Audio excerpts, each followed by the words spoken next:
ndabasuje ngiye kubagezaho amakuru y'imikino ni Eugene Reporter, ariko ngusaba gukanda follow, ugakanda ku gatima, ukanasharinga, ukanandika muri comment uko wumvishe iyi nkuru, ukuntu Arteta areba hasi akavuga ibi ni ibiki bimbayeho mu rugo, akavuga ati ibintu byanjye birandangiranye.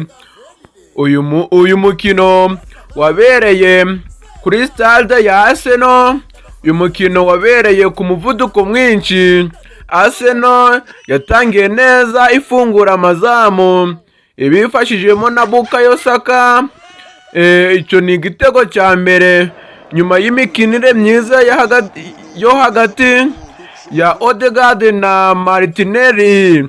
Nyuma yaho Gabriel Jesus yongeramo igitego ku mupira uhagaze kuri corneri. Uwo yari ku minota ya 41.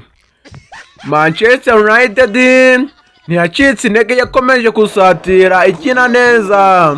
Bruno Fernandes ntibyatinze yishyuye ku igitego kuri contre attaque ku munota wa 32, akoresheje icyuho cyashyizwe mu bwugarizi bwa Arsenal. Hanyuma Marcus Rashford yatsinze ikindi gitego cya kabiri nyuma y'ikosa rya Thomas Partey watakaje umupira hafi y'urubuga, agashyira ikipe ya Arsenal mu marira.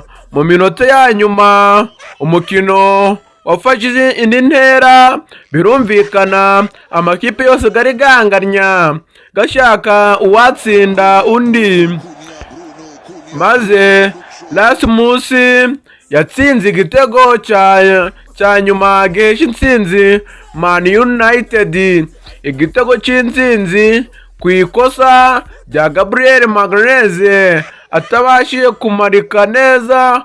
Umukino urangira Arsenal itsinze ibitego 2-3. Manchester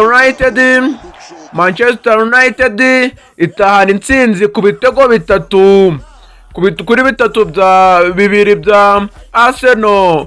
Umukino urangira utyo ku makosa make mu bwugarizi n'iminota ya nyuma batamenya kuyijera.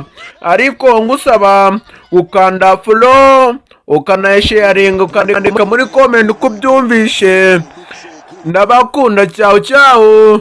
Yari Eugene Reporter ubagezaho amakuru y'imikino, ugiye kugenda abagezaho kuyica no